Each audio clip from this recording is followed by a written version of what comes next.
Olá, eu sou Márcio Teixeira, seja bem-vindo ao meu canal e hoje eu vou falar sobre um problema arquitetônico do templo.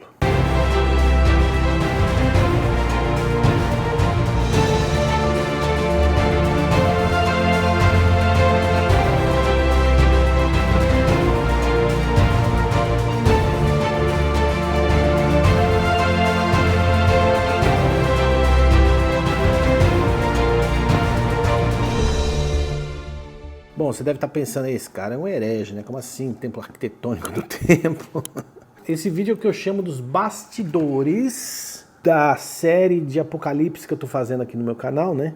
E porque eu tô no processo de construir a maquete do terceiro templo. Essa aqui é a maquete do templo de Jerusalém que Jesus visitou quando ele esteve aqui, no primeiro século.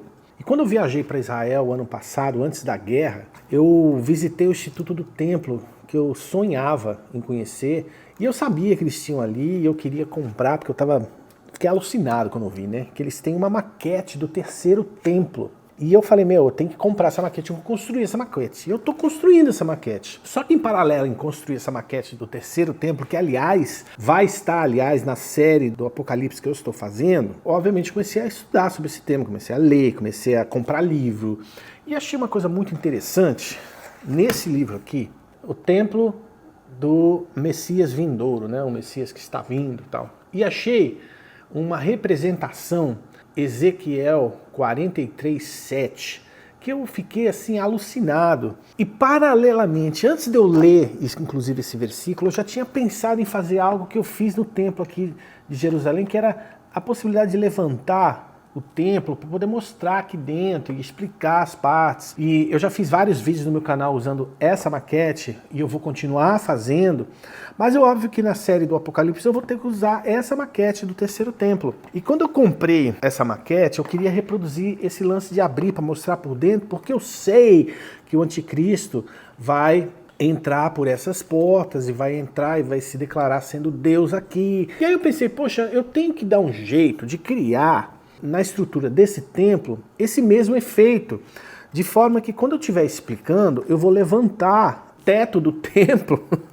para mostrar aqui dentro, e eu vou construir a parte interna do templo. Meses depois eu achei nesse livrinho aqui, que eu achei incrível, muito legal. Às vezes esses momentos aqui no meu ateliê, aqui na minha garagem, é quase que um encontro com Deus. Eu me sinto como se eu estivesse sentado aos pés de Deus, conversando com Ele sobre as coisas dele, e não é incomum me lembrar de coisas muito importantes. No processo de fazer essa alteração no teto do templo, eu criei um problema arquitetônico que eu estou tendo que resolver. Aqui essa beirada, para que essa tampa feche, de forma que quando eu colocar a parte superior do templo, que vai estar aqui, eu não vou criar um problema de que o templo hoje não fecha, tá vendo lá? Eu criei um problema, eu vou ter que consertar esse problema, né? E nesse processo eu estava aqui conversando, estava aqui orando, e Deus me lembrou de algo tão fantástico, que também eu vou falar na série, que eu também tive a chance de visitar ali em Israel, quando tive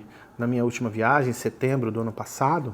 Puxa, aquilo mexeu comigo e eu queria compartilhar e eu decidi fazer esse vídeo. E não tem nada a ver com o templo, não tem nada a ver com esse templo aqui de Herodes, mas tem a ver com esse templo.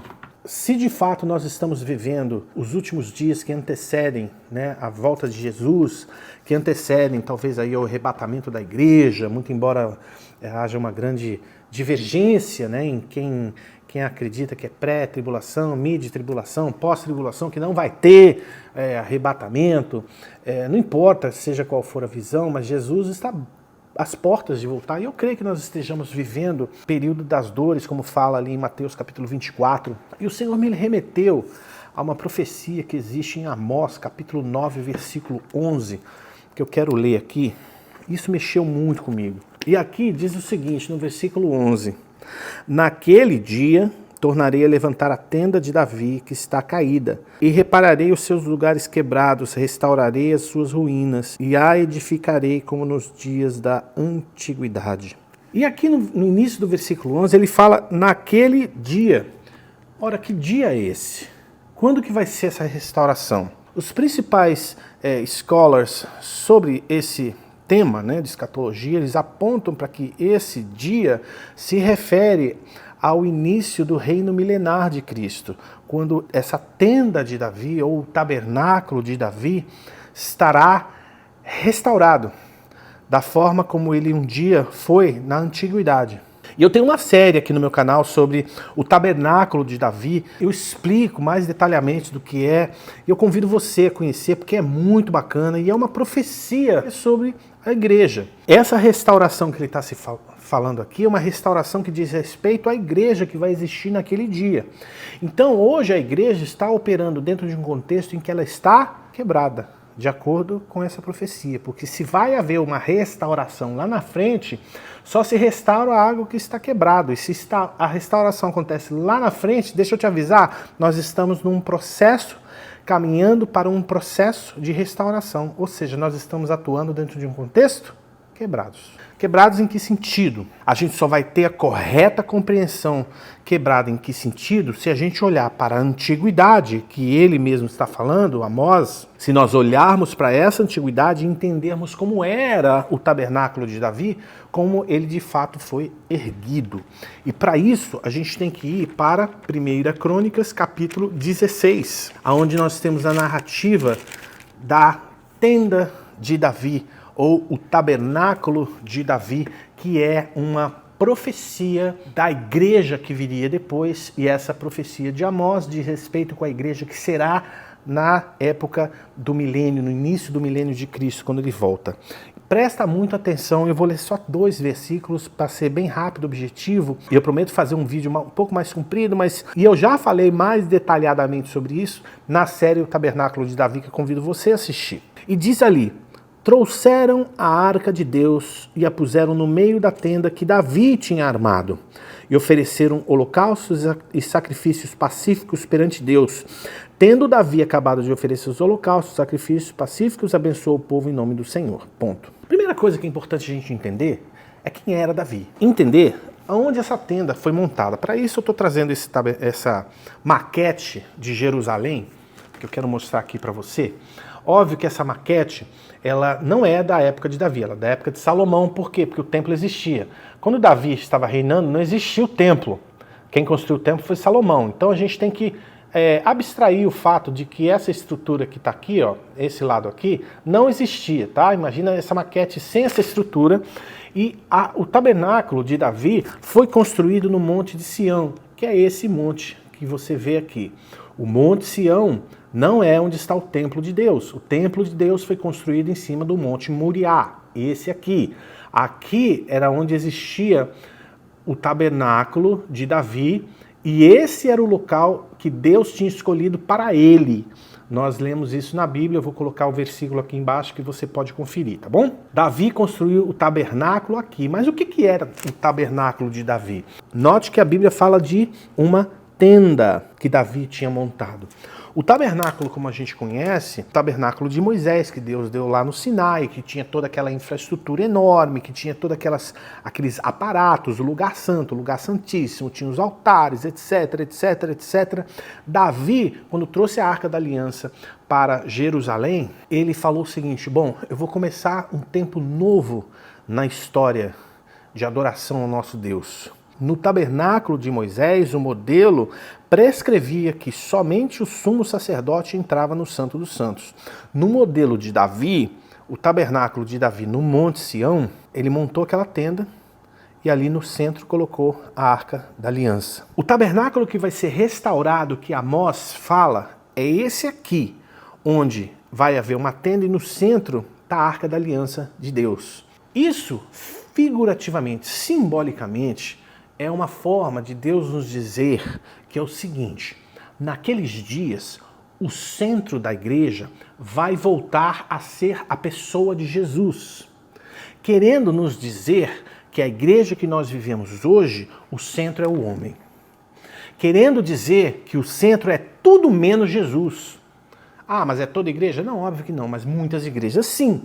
Querendo dizer que vão ser retirados do meio da igreja santa do Senhor, aqueles que roubaram o lugar da pessoa de Deus, onde o centro da igreja tinha que ser o quê? A palavra de Deus materializada nesse livro sagrado.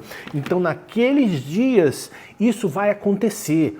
Então não vai ter mais aquele lance de pastor, o cara que manda, aquele pastor famoso, as bandas famosas, as famosas celebridades do mundo gospel, não vai existir. Por quê? Porque o centro na tenda vai ser a Arca da Aliança, vai ser o próprio Jesus. E o que é interessante é que Davi construiu a tenda, mas ele usa o verbo trouxeram no plural, a arca de Deus. Quem trouxeram? Os sacerdotes, óbvio. E nesse momento, no milênio, quem desce? Jesus desce dos céus e toma a preeminência de governo na terra. E o espírito de louvor e adoração do seu povo colocará no centro, de onde ele jamais tinha que ter saído. E o que eu gosto nesse versículo é que o texto especifica algo interessante que Davi fez. Por quê? Porque o povo ali, e veja que o verbo está no plural, ofereceram holocaustos. O que significa a oferta de holocaustos? Significa oferecer sacrifícios de substituição pelo seu pecado a Deus. Ou seja, naquela época, o entendimento do povo vai ser o seguinte: eu não vou dar louvor a Deus. Eu não vou dar a minha gratidão a Deus. Eu vou oferecer o meu louvor a Deus. Eu vou oferecer a gratidão a Deus. Nós não damos nada para Ele. A gente oferece para Ele. E Ele tem a prerrogativa de aceitar ou não aquilo que a gente oferece. A Bíblia, quando você fala, principalmente de louvor e adoração, de música, aquela coisa toda, você nunca parou para pensar que a Bíblia não usa o termo som agradável para o Senhor, mas usa o termo de cheiro agradável, as ofertas que eram entregues no altar. Ou seja, a sua oferta de louvor que é entregue no altar do Senhor não soa bem aos ouvidos do Senhor. Cheira agradável ou desagradável. Por quê? Porque a água que você bebe, ou ela é podre, ou ela vem do próprio trono de Deus. Já parou para pensar sobre isso? E aqui tem uma ordem, eles trazem holocaustos que diz respeito sobre você se lavar com o sangue do Cordeiro, se lavar com o perdão de Cristo, que é simbolizado nesse tipo de holocausto. E depois ele oferece sacrifícios pacíficos perante Deus. O que significa sacrifício pacífico? Sacrifício pacífico significa você oferecer para o Senhor a sua oferta. Naquela época significava você oferecer para o Senhor aquela oferta que faria paz entre você e Ele. Por quê? Porque traria algo que era digno de morte. O nosso pecado merece isso diante de Deus. Então trazer um sacrifício pacífico diante de Deus hoje significa, sabe o quê? Confessar os seus pecados diante do Senhor. Significa entregar para Ele o que há de pior dentro de você. Sabe por quê? Porque Ele morreu por isso. Ele não quer o seu melhor. Essa conversa, eu vou dar o meu melhor para o Senhor. Isso é uma religiosidade sem tamanho. No fundo, Jesus morreu pelo seu pior.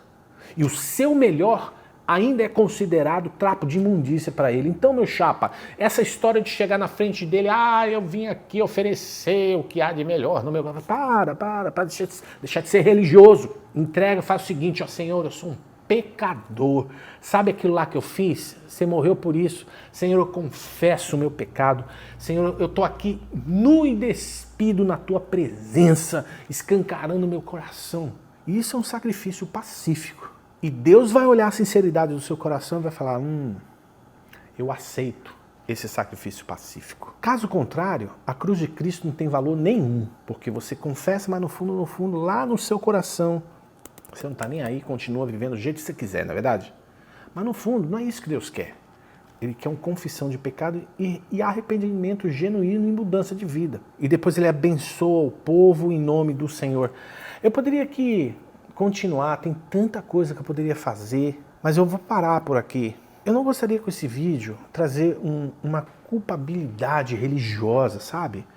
Não se trata disso. Olha o visual, cara, como tem. Eu não estou fazendo nada de religião aqui, cara. Estou no meio aqui desse monte de cacareco aqui, construindo as coisas para o Senhor, meditando na palavra, compartilhando com você, trazer algo que impacte o seu coração e você olhe para o seu coração e olhe para aquele dia na volta de Jesus. Se naquele dia, naquele tabernáculo, você vai estar ali na primeira fila, pronto para entregar a oferta. E a maior oferta que você pode entregar ao Senhor naquele dia é a sua vida, cara. É quem você foi. É o que você foi nessa vida. Então, desse momento onde nós estamos até aquele momento, tem um tempo de restauração. É o tempo de você restaurar a sua vida com Deus.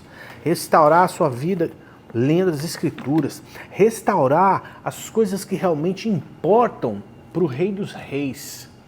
Porque vai ter muita gente que vai chegar naquele dia de mão vazia para o Senhor. Sabe por quê? Porque gastou tempo com as coisas dessa vida. Gastou tempo em acumular as riquezas dessa vida versus acumular as coisas que realmente importam para o rei. Então a pergunta e a ponderação que eu faço para você, olha para o seu coração, pondera diante de Deus, peça ao Senhor para mostrar a você se existe alguma dobradiça nesse templo aí que precisa ser reparada. Se existe alguma coisa desse templo aí chamado coração que precisa ser limpo, que precisa ser extirpado para que a obra do Senhor seja completa. E eu vou te falar uma coisa, enquanto eu não consertar esse templo aqui, enquanto eu não fazer exatamente o que eu tenho em mente, que é o propósito para o qual esse templo vai ser utilizado para a glória de Deus, eu não vou utilizar esse templo. E é a mesma coisa que o Senhor faz com a gente. Enquanto esse templo aqui não tiver do jeito que Ele quer, sabe o que Ele faz? Espera. Ele olha para a tua vida e fala, ok, quer levar do seu jeito? Leva. Ou você faz do meu jeito ou você faz do seu. Aí é contigo, quem escolhe. E passar pelo crivo de Deus não é fácil. Porque às vezes ele usa alguns instrumentos na nossa vida que machucam. Mas são esses mesmos instrumentos que são usados para a glória dele, para que ele cumpra o propósito que ele tem na sua vida e na minha vida. E sabe quem é glorificado com isso? Ele. E sabe quem ganha com isso? Você. Por quê? Porque você passa a ser um instrumento útil nas mãos do Senhor e não um instrumento de perda de tempo, porque Deus não perde tempo. Aliás, Ele está fora do tempo, quem perde tempo é você, sou eu, quando a gente desobedece ao que Ele tem para a nossa vida. Então, que nesse dia, que nesse momento, você seja confrontado, numa boa, tá? Receba uma exortação do Senhor em amor que eu estou te passando. Não quero que soe com uma religiosidade, e se soar, eu peço perdão a você, porque não é essa a intenção.